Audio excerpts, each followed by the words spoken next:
네, 이제 앞에서는 저희가 버튼 여러 개를 추가했을 때도 하나의 이벤트 메소드, 버튼 클릭 이벤트 메소드 내에서 이 오브젝트 타입으로 전달되는 객체를 이용해서 if, else if를 이용했죠. 이렇게 if, else if를 이용을 하면은 하나의 이벤트 메소드 내에서도 다른 버튼에 의해서 호출됐다는 것을 구분을 해줄 수가 있습니다. 이제 저희가 버튼에 대한 이벤트는 어느 정도 사용을 해봤으니까 이번에 한번 다뤄볼 거는 또 많이 사용을 하는 컴포넌트죠. 텍스트 박스를 한번 해볼게요. 텍스트 박스. 자, 텍스트 박스 뭐 여기 보면은 공용 컨트롤에 보면은 텍스트 박스가 있고 또 리치 텍스트 박스가 있어요. 텍스트 박스, 그다음에 리치 텍스트 박스. 텍스트 박스 설명을 보면은 사용자가 텍스트를 입력할 수 있는 여러 줄의 편집 및 암호 문자 마스크. 그다음에 고급 텍스트 입력과 문자 및 단락 서식 지정과 같은 편집 기능. 그래서 일단 리치 텍스트 박스랑 그냥 텍스트 박스 이렇게 추가를 했을 때 차이점을 한번 볼게요. 일단 텍스트 박스 같은 경우에는 거의 한 줄로 사용을 할 수가 있겠죠. 한 줄. 이 두 가지 모두 사용자로부터 입력을 받는 형태로 구현이 됩니다. 자, 다음에 속성 같은 거 보면은 라인스라는 것도 있고 이게 뭔지는 잘 모르겠지만 일단 리치 텍스트 박스랑 그냥 텍스트 박스 추가했을 때 형태가 뭐 여러 줄이냐 한 줄이냐 일단 그 차이로 크게 보이는데 한번 일단 실행을 했을 때 어떻게 화면에 보여지는가.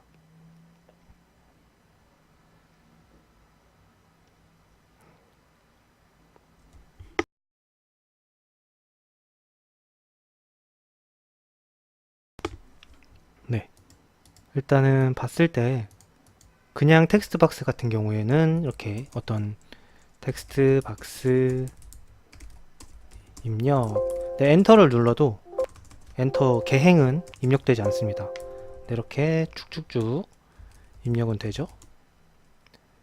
반면에 리치 텍스트 박스는 리치 텍스트 박스 테스트 중입니다. 이런 식으로 개행도 입력을 받을 수가 있습니다. 그래서 일단은 기본적으로 저희가 여러 줄 입력을 받겠다 하면은 리치 텍스트 박스를 쓰는 게 좋고 한 줄로 그냥 어떤 예를 들어서 뭐 아이디, 비밀번호 이렇게 한 줄이 어떤 하나의 정보를 의미할 때는 주로 이 텍스트 박스를 쓰는 게 좋겠죠. 자, 텍스트 박스 보면은 기본적으로 멀티 라인이 false로 되어 있어요. 근데 우리가 멀티 라인 속성을 true로 바꿔주면 이 텍스트 박스, 기본형 텍스트 박스일지라도 저희가 엔터 처리를 해줄 수도 있습니다. 자, 텍스트 박스 엔터를 누르면 대신에 이렇게 되겠죠, 처리가. 이런 식으로.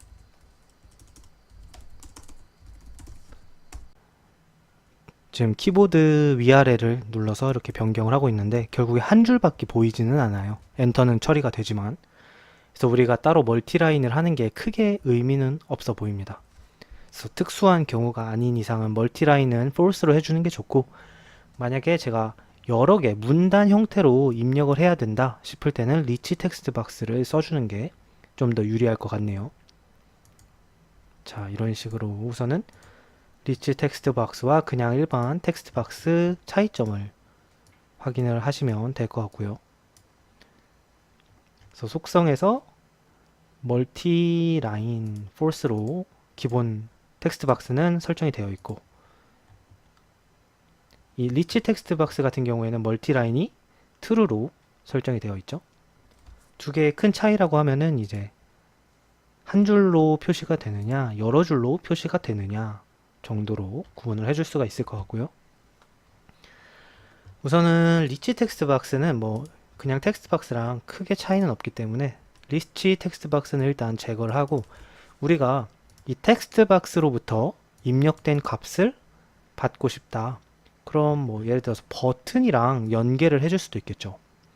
버튼으로 이 텍스트 박스에 입력한 값을 버튼을 눌렀을 때 받아온다든지, 뭐 저희가 어떤 식으로 구현을 하는지는 UI 설계에 따라 다르겠지만 한번 이 버튼 2를 눌렀을 때 사용자가 텍스트 박스에 입력한, 자 그러면은 우리가 텍스트 박스의 네임을, 변수명을 그냥 간단하게 input 텍스트 박스라고 변수명을 한번 지어 볼게요.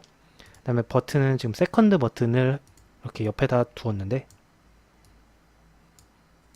이 상태에서 만약에 버튼 2, 세컨드 버튼을 눌렀을 때 사용자가 이 input 텍스트 박스에 입력한 값을 꺼내서 사용을 하고 싶다. 그럴 때 어떻게 처리를 해야 되는가? 이런 경우 코드에서 처리하는 방법에 대해서 한번 간단하게 살펴보도록 하겠습니다. 자, 앞에서 저희가 이미 버튼 클릭 이벤트에 대해서는 처리를 해줬죠.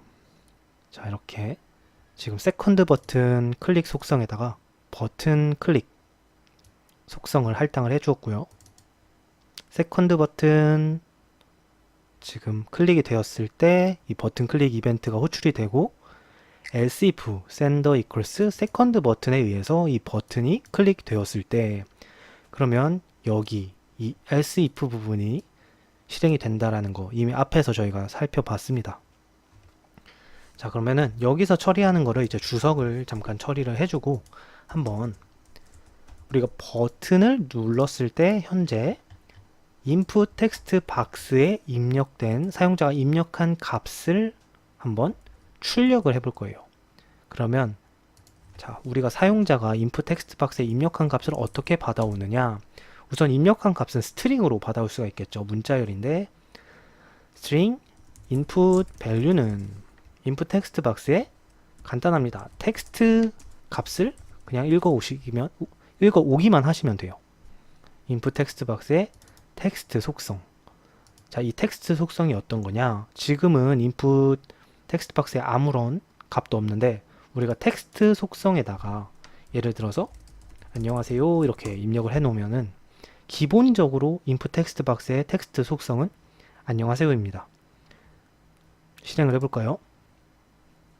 자, 사용자가 일단은 아무런 입력하지 않아도 저희가 텍스트 속성에다가 안녕하세요를 설정을 해줬기 때문에 이렇게 안녕하세요라고 보이는데, 사용자가 프로그램을 실행한 이후에 이렇게 지울 수도 있고 수정을 할 수도 있습니다. 근데 현재 시점, 즉 버튼 2를 누르는 시점에 이 텍스트 박스에 입력된 값은 계속해서 변하겠죠. 그래서 우리가 이 버튼을 눌렀을 때 사용자가 입력한 속성인 텍스트 값을 받아와서 그거를 스트링의 변수에 저장을 할 수도 있고요. 이거를 메시지 박스로 띄워줄 수도 있겠죠. 앞에서 했던 것처럼. 그래서 input value, 이 input value를 메시지 박스로 출력을 해서 이렇게 팝업을 띄워줄 수도 있습니다. 한번 실행을 해볼까요? 네.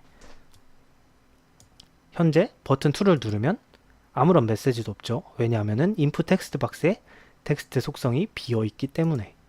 반대로 어떤 값을 입력을 하고 버튼 2를 누르게 되면 이렇게 현재 input 텍스트 박스의 텍스트 속성을 읽어서 input value의 스트링을 저장했고, 누르는 순간 메시지 박스.show를 통해서 input value를 출력을 했습니다. 메시지 박스를 팝업하면서 출력을 했죠. 이렇게 input value, 사용자가 이 텍스트 박스에 입력한 값을 받아올 때는 간단하게 텍스트 속성만 받아오시면 돼요. 언제든지. 뭐 나머지 속성 같은 경우에는 하나씩 한번 확인을 해보시면 되고, 거의 비슷한 형태죠. 우리가 input 텍스트 박스 쓸 때 그냥 텍스트 박스긴 한데, 이 텍스트 박스를 사용을 할 때 또 주로 쓰는 속성 중에 만약에 비밀번호를 입력하기 위해서 사용자의 비밀번호 입력을 위해서 이 텍스트 박스를 사용을 할 때는 저희가 별표라든지 어떤 비밀번호가 직접적으로 사용자에게 보여지지 않도록 처리하는 방법이 있죠. 이때 사용하는 속성이 이 use system password character CHAR이죠. 이 속성이 현재는 false로 되어 있는데 이거를 true로 바꾼 상태로 한번 실행해서 사용자로부터 입력을 받게 해보면 예를 들어서 이런 식으로 나옵니다. 우리가 흔히 비밀번호 입력할 때 나오는 표시죠. 사용자가 어떠한 값을 입력을 했는지 직접적으로 보이지 않도록. 근데 우리가 이렇게 입력한 값이라고 하더라도 텍스트 밸류에 텍스트 속성에 할당이 되기 때문에 버튼 2를 누르면 이렇게 사용자가 입력한 값도 변수에서 꺼내서 볼 수는 있습니다. 물론 이거를 사용자에게 보여주면 안 되겠죠. 코드상에서는 이렇게 사용자가 입력한 값이라고 할지라도 비밀번호 속성을 설정을 해서 보여지지 않게 할 수도 있고 또 텍스트 속성에서 값을 가져오면은 해당하는 값이 어떤 값인가 단지 보여지는 것만 이게 어떤 값이 입력이 됐는지 볼 수 없도록 설정을 해줄 수가 있는 거죠. 그래서 이러한 속성을 많이 사용을 하고요. use system password character 다시 이거를 false로 바꾸고 그리고 저희가 이제 input 텍스트 박스 같은 경우에 또 많이 사용을 하는 거는 자동 완성 기능을 많이 사용을 합니다. 자동 완성 기능. 이 자동 완성 기능 같은 경우에 오토 컴플리트 커스텀 소스, 뭐 오토 컴플리트 모드 이렇게 있는데 일단 오토 컴플리트 모드를 자동 완성 기능을 사용을 하기 위해서 none으로 설정되어 있는 걸 suggest 또는 append, 뭐 suggest append 이렇게 어떤 옵션에 따라서 suggest는 제한이죠.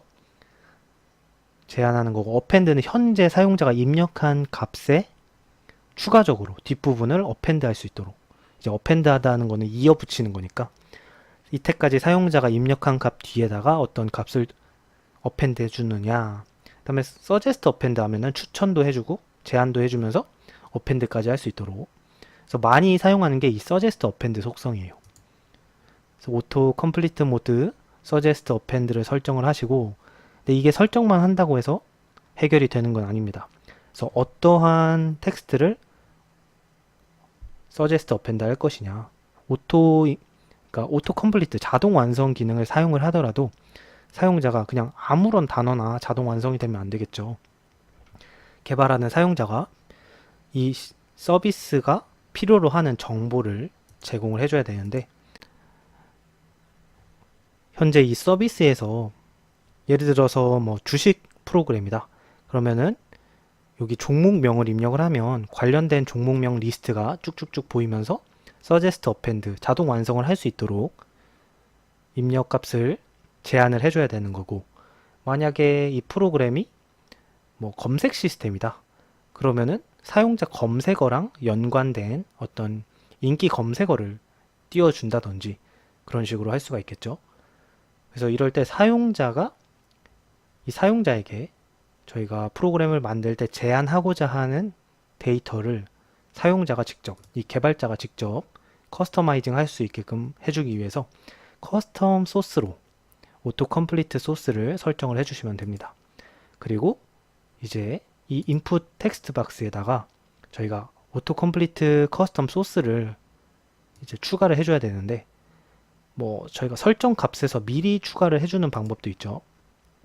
여기 오토 컴플리트 커스텀 소스의 속성에서 오른쪽을 눌러서 여기다가 미리 사용자가 어떤 값을 입력을 했을 때 추천할 만한 명령어들을 미리 입력을 해 놓는 거예요. 예를 들어서 안녕하세요. 인사를 하는 프로그램이다. 이런 식으로 뭔가 입력 값을 미리 입력을 해 놓고 이게 결국에는 사용자가 비슷한 앞부분을 입력을 했을 때 뒷부분이 자동으로 완성될 수 있도록 자, 예를 들어서 이런 식으로 여기에는 어떤 값을 입력을 하셔도 되지만 하나의 아이템이 엔터로 구분이 됩니다. 안녕하세요. 반갑습니다. 잘 지내시죠? 이런 식으로 각각 값이 엔터로서 구분을 해주시면 되는데 이게 어떻게 사용이 되는가 한번 확인을 해볼게요.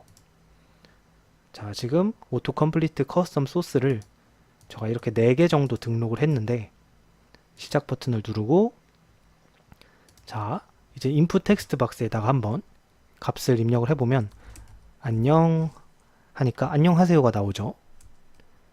반대로 반갑습니다 이렇게 하니까 반갑습니다가 자동 완성으로 나옵니다. 잘 지내시죠? 조심히 가세요. 이런 식으로. 근데 우리가 등록해주지 않았던 정보, 예를 들면은 뭐 헬로 같은 경우에는 저희가 이미 소스를 등록을 해놓지 않았기 때문에 어떤 값을 입력을 하려고 해도 자동 완성이 보여지지 않습니다. 버튼, 레이블 이런 식으로 안 보여지죠. 그래서 우리가 미리 사용자가 입력할 만한 값을 등록을 해놓는 거예요. 자, 근데 다시 안녕하세요 하면은 이렇게 자동 완성 제한이 추가가 되는 겁니다.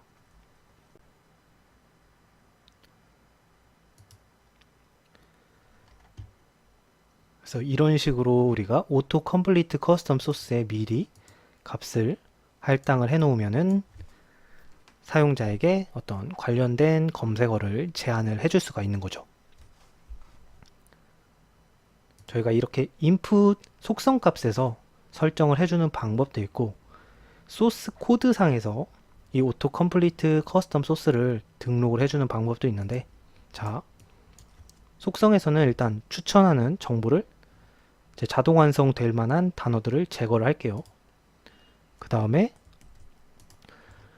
우리가 소스 코드에서 이제 한번 등록을 해볼 건데 일단 기본적으로 이 인풋 텍스트 박스가 객체가 생성이 되려면 이니셜라이즈 컴포넌트가 호출이 된 이후에 접근을 해야겠죠. 이거 앞에서도 저희가 살펴봤던 것처럼 우리가 이 인풋 텍스트 박스에 오토 컴플리트 커스텀 소스에 어떤 컬렉션을 추가를 해줘야 되는데 여기 컬렉션이라고 나오죠. 이때 사용을 하는 컬렉션이 오토 컴플리트 스트링 컬렉션이라는 객체가 클래스를 제공을 해줍니다. 그래서 우리가 뭐 변수를 하나 만들어주고 컬렉션은 new auto complete 객체를 하나 만들어주고 이 컬렉션에 대한 그 다음에 원하는 값을 collection.add를 통해서 앞에서 했던 것처럼 안녕하세요 이런 식으로 하나씩 추가를 해주시면 되는데 이번에는 한번 다른 아이템을 추가를 해볼게요. 예를 들어서 삼성전자 다음에 LG전자 예를 들면 주식의 종목 이름을 추가를 해보는 거죠. 또 뭐 있죠? 포스코, 네이버, 카카오 이런 식으로 우리가 컬렉션에다가 원하는 아이템들을 하나씩 코드로서 추가를 해줄 수가 있어요. 그리고 나서 가장 중요한 거는 인풋 텍스트 박스에 오토 컴플리트 커스텀 소스를 컬렉션으로 설정을 해주시면 되는 겁니다. 이렇게 컬렉션을 오토 컴플리트 커스텀 소스로 할당을 해주는 게 우리가 앞에서 했던 오토 컴플리트 커스텀 소스에다가 아이템을 하나씩 추가하는 행위와 동일한 처리가 됩니다. 그래서 한번 이 상태로 시작을 해보면 자, 종목명을 한번 입력을 해볼게요. 삼성전자 나오죠. 그 다음에 LG전자도 나오고 입력을 추가를 안 했던 거 이런 거는 지금 저희가 컬렉션에다가 추가를 하지 않았기 때문에 자동 완성에 표시가 되지 않는데 포스코나 이렇게 나오죠. 그 다음에 카카오, 네이버 이런 식으로 우리가 미리 커스텀 콜렉션에다가 아이템을 등록을 해놓고서는 인풋 텍스트 박스, 현재 이 텍스트 박스의 오토 컴플리트 소스로 등록을 해주었더니 자동 완성, 사용자가 텍스트를 입력을 할 때 관련된 키워드를 이렇게 서제스트 해주고 뒷부분을 어펜드 해주는 형태로 추가를 해주게 됩니다. 그래서 이런 식으로 우리가 어떤 입력 검색창이라든지 텍스트 박스를 이렇게 사용자가 검색을 할 수 있는 기능으로서 구현을 할 때 자동 완성 기능도 많이 사용을 할 수가 있으니까 이 방법을 이용을 하시면 될 것 같고 이렇게 버튼을 눌렀을 때 해당하는 입력된 정보를 이렇게 텍스트 속성을 통해서 꺼내 올 수도 있게 됩니다.